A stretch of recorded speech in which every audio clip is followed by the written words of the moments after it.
puncak kebahagiaan seorang muslim, coba direnungi ini ya. Puncak kebahagiaan seorang muslim adalah imannya tentang adanya akhirat. Tanamkan baik-baik dalam hati itu. Kalau kita punya kehidupan akhirat, bukan di sini. Dunia ini cuma lewat. Terlalu banyak orang sebelum kita, Bapak Ibu sekalian, yang lebih cantik, yang lebih gagah, yang lebih kaya, yang lebih segala-galanya.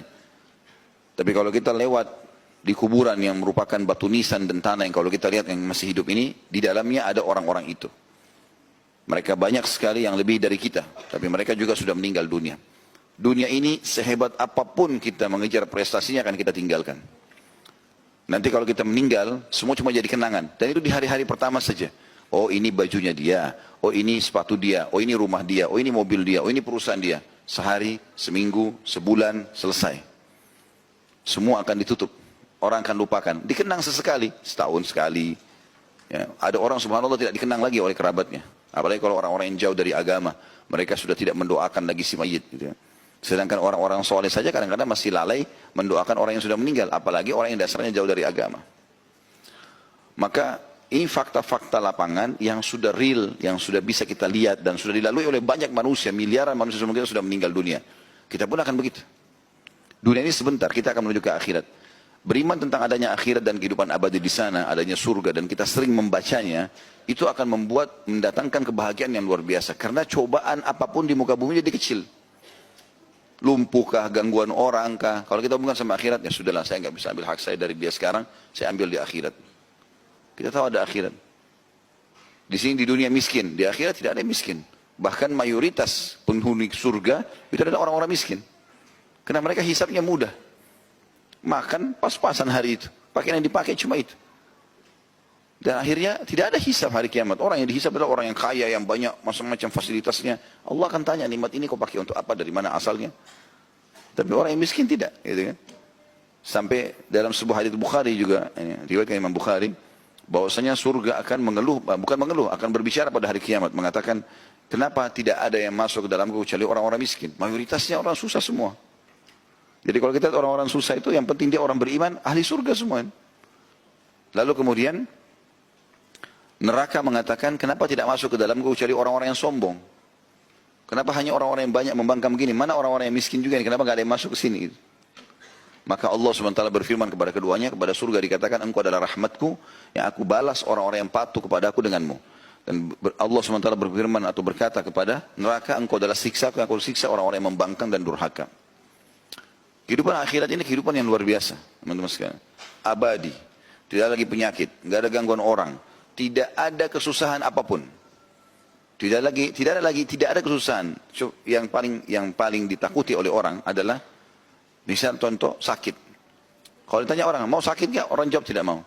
Yang paling pertama dihilangkan di surga nanti adalah tidak ada penyakit. Kata Nabi SAW, orang kalau masuk surga tidak akan beringus, tidak ada penyakit.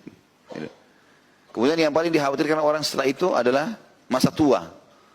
Makanya orang-orang tua biasa kena takut tua, keriputnya pun dioperasi. Ya. Cari jalan supaya tetap muda.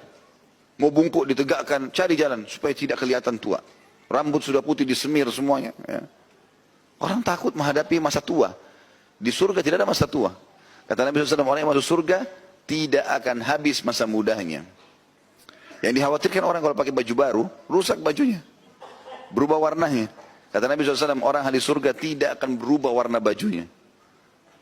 Semua yang kita tidak inginkan. Dan yang paling dikhawatirkan puncaknya adalah orang takut mati.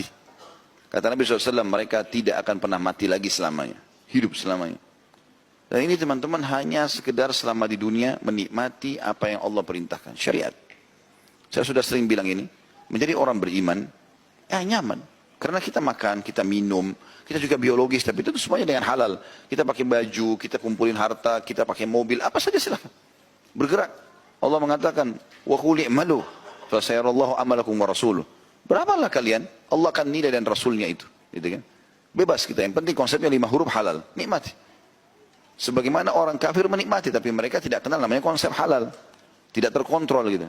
Kalau orang beriman teman-teman dan beramal soleh ini tidak bisa makan, tidak bisa minum, tidak bisa tidur, nggak bisa apalah, semua tertahan. Orang kafir semuanya bahagia, enak misalnya. Mungkin wajar orang tidak menjadi orang beriman. Tapi kita di dunia ini nyaman. Makin dekat dengan Allah, makin sehat badannya, ya makin kuat pandangan matanya, makin banyak rezekinya. Coba praktikin sederhana. Coba hijrah 100%, jadi orang baik. Allah mudahkan semua urusannya. Sampai pada hal-hal yang kecil. Ya, sampai hal kecil, apa saja, kita baru ngomong, pengen ini ya, tiba-tiba ada yang kasih, Allah kasih.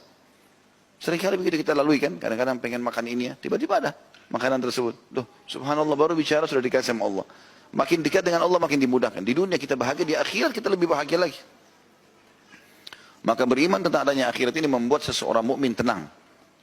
Dan siapapun yang berbuat baik di dunia ini, tidak cukup dia nikmati di sini, dia punya rumah yang bagus, dia punya kendaraan yang bagus, dia punya pasangan, punya anak-anak, punya segala macam prestasi dunia. Plus lagi yang terbaik yang dia kerjakan di dunia ini Allah nilai, Allah kasih juga nanti yang terbaik di akhirat sana. Menjadi balasan buat dia.